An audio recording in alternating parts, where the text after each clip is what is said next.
Deputy speaker ഒരു വനിത കൂടി വരികയാണ്. ഒന്നും ശ്രദ്ധിച്ചില്ല.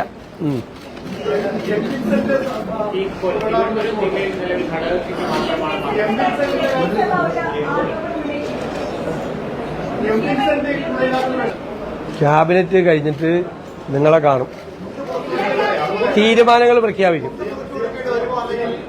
നമുക്ക് നോക്കാം, നമുക്ക് പരിശോധിക്കാം.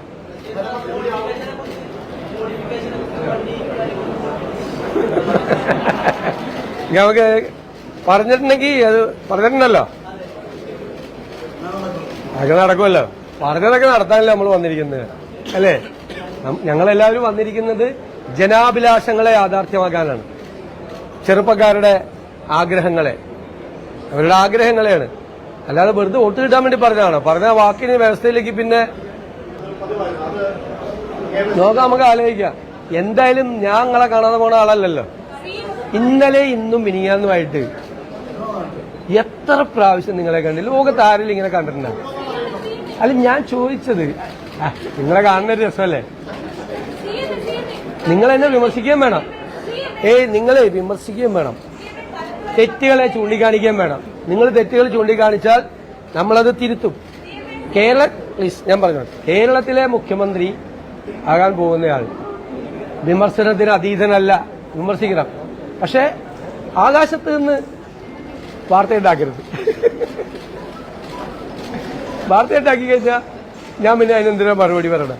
നിങ്ങൾ സത്യസന്ധമായും വിമർശനാത്മകമായും നാട് നന്നാകണം എന്നുള്ള ആഗ്രഹത്തോടു കൂടി നിങ്ങളുടെ ഇടപെടലുകളെ സ്വാഗതം ചെയ്യും, നിങ്ങളുടെ വിമർശനങ്ങളെ സ്വാഗതം ചെയ്യും. കറക്റ്റ് ചെയ്യാൻ പറ്റാവുന്ന കാര്യങ്ങൾ കറക്റ്റ് ചെയ്യും. മാധ്യമങ്ങൾ ഒരു കറക്റ്റീവ് ഫോഴ്സായിട്ട് കൂടി മാറണം എന്നുള്ള അഭിപ്രായക്കാരൻ. അല്ലാതെ എല്ലാ ദിവസവും ഇപ്പൊ 2-3 ദിവസമായിട്ട് നല്ല എന്നെക്കുറിച്ച് നല്ല എനിക്ക് ഭയങ്കര രസമുണ്ട്. രാവിലെ ആകുമ്പോൾ നല്ല വാർത്തകളാണ്. എപ്പോഴും അങ്ങനെ ആയിരിക്കില്ല എന്ന് എനിക്കറിയാം. യാഥാർത്ഥ്യബോധമില്ലേ? നമ്മൾ രാഷ്ട്രീയ പ്രവർത്തകരല്ലേ? യാഥാർത്ഥ്യബോധമുണ്ട്. വിമർശനങ്ങൾ വരും, അപ്രിയങ്ങളായ ചില തീരുമാനങ്ങൾ എടുക്കേണ്ടി വരും, അല്ലേ? നാടിന്റെ നന്മയ്ക്ക് വേണ്ടി, നാടിന്റെ പുരോഗതിക്ക് വേണ്ടി ചിലപ്പോൾ അപ്രിയങ്ങളായ തീരുമാനങ്ങൾ എടുക്കേണ്ടി വരും. അപ്പോൾ അതൊക്കെ നമുക്ക് ഗംഭീരാക്കാം. അത് നിങ്ങളെല്ലാവരും സഹകരിക്കണം. നിങ്ങൾ ആലോചിക്കണം, ഒരു പുതുയുഗ കേരളത്തിന് തുടക്കമിടാൻ വേണ്ടിയിട്ടാണ് UDF വരുന്നത്. അത് ഞങ്ങളുടെ മാത്രം ഉത്തരവാദിത്വമല്ല, നിങ്ങളുടെ കൂടി ഉത്തരവാദിത്വമാണ്, മാധ്യമങ്ങളുടെ കൂടെ ഉത്തരവാദിത്വമാണ്. അപ്പൊ അത്തരം കാര്യങ്ങളിൽ ഒരു പോസിറ്റീവ് അപ്രോച്ച് നിങ്ങളുടെ ഭാഗത്ത് നിന്ന് ഉണ്ടാകണം. ഞാൻ നിങ്ങളോട് മാത്രമല്ല, മാധ്യമങ്ങളോട് മൊത്തമായിട്ട് ഞാൻ അത് പറയാം.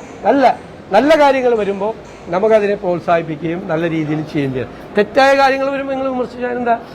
അത് വേണം എന്നുള്ള അഭിപ്രായമാണ് ഞാൻ. ആ അഭിപ്രായമാണ്. ഞാൻ നെഹ്റുവിയനാണ്, നിങ്ങൾക്ക് അറിയില്ലേ? ഇല്ലേ? ആ നെഹ്റുവിയൻ സോഷ്യലിസ്റ്റാണ് ഞാൻ.